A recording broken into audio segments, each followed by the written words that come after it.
The Fallout universe has a lot of spooky enemies. I mean, we all know the classics, right? You've got your Deathclaws, ghouls, super mutants, others. But there's one horrifying creature out in the wasteland that I seldom see ever get mentioned, and to me, it's significantly scarier than any of these others could ever hope to be. I'm of course talking about the Centaur. Now, whoa, wait, because I can already hear a couple mouth breathers in the comments saying, but Isaac, the Centaurs aren't nearly as powerful in the game as the Deathclaws are, and that's not what I'm talking about, okay? This video is titled Fallout's Most Horrifying Enemy, not Fallout's Hardest Enemy. The Deathclaws are difficult and spooky and will probably fuck you up if you're not looking out for them, sure, but just look at this shit. What the hell even is that? Now, for the lucky few of you who are unfamiliar with this thing, first of all, I envy you, and allow me to change that. Now, the Centaur of the Fallout universe isn't the half-horse, half-human, horse girl's wet dream that we all know and love. No, but it is instead an unholy abomination that haunts me every time I close my eyes. This version of the Centaur is a byproduct of the Forced Evolutionary Virus, or FEV for short. Essentially, it's a green goo that, if it makes contact with you,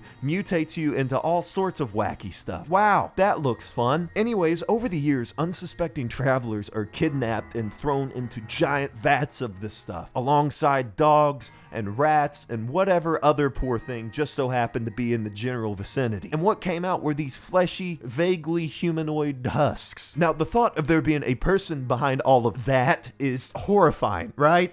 The idea of not being in control of your own body is already really scary in itself. But when your body is transformed into this hideous amalgamation of just parts, it takes on a whole nother level. To me, it's sort of reminiscent of Harlan Ellison's short story, I Have No Mouth and I Must Scream. If you're unfamiliar with it, essentially what happens is one of the main characters of the story gets trapped and is transformed into a blob that is unable to move or speak, and he's forced to live this way in agony for all eternity. It's probably the most popular sci-fi horror story that's ever been written, and it's inspired a ton of different writers, and I can't help but feel that it was part of the inspiration here. Now, in the Fallout canon, this sort of theme isn't out of the ordinary. There are plenty of examples of people being turned into horrible mutants or monsters or trees, but most, if not all of those, are usually presented as the victim being brain dead to a certain extent. For instance, feral ghouls and trogs are pretty much just zombies. The radiation has melted their brains and turned them into mush. And most of the regular super mutants have lost so many brain cells that they've just gone crazy. But my point here being, I think that the Centaurs may be one of the only creatures where we don't know whether or not there's still something human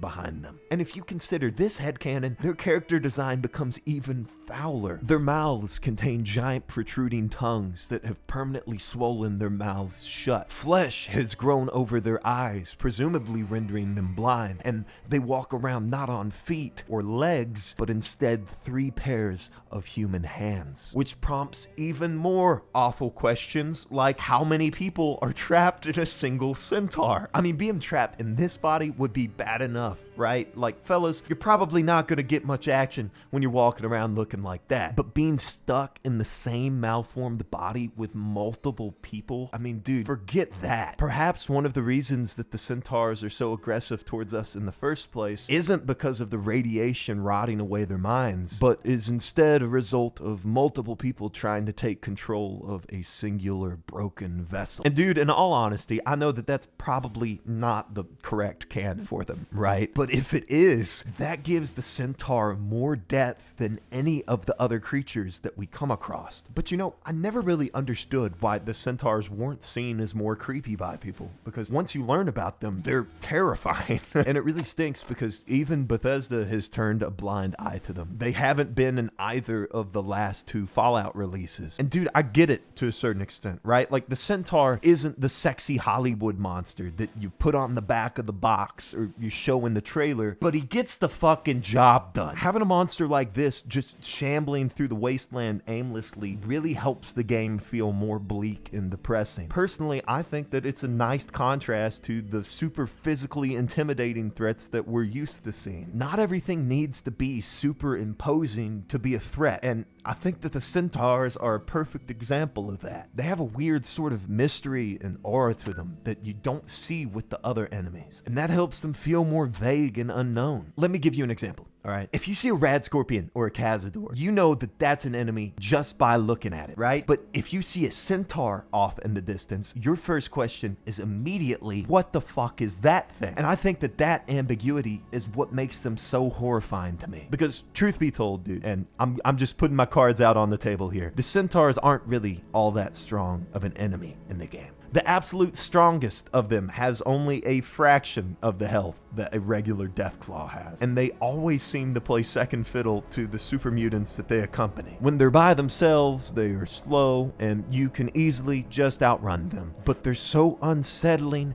and odd that you hope that you never have to bump into them. And I think that that sort of feeling is really important in a game like Fallout. I wish we saw more enemies like this that were genuinely freaky to encounter. And not freaky in a way that makes you say, oh wow, look at this giant lizard with knives for fingers. Guess I'm fucked. But freaky in a way that prompts thought and question, like, oh my god, did this thing really used to be a person? Enemies like that really help build the dark atmosphere that keeps this game so intriguing. And I hope that in the upcoming games, Bethesda decides to bring it back, because if you didn't know, they replaced it with that bullshit mutant hound crap in Fallout 4. But I feel like we need more reminders of what can happen to us if we aren't too careful in the wasteland. Like being turned into a ghoul or a super mutant is one thing, right? But this thing, nobody wants to be this thing. In my eyes, the Centaur is one of the unsung heroes of the Fallout franchise, and I think that it perfectly encapsulates all of the weird sci-fi horror that I love about this series so much. It's undoubtedly one of the freakiest enemies in all of gaming, and it's about goddamn time that you show it some respect.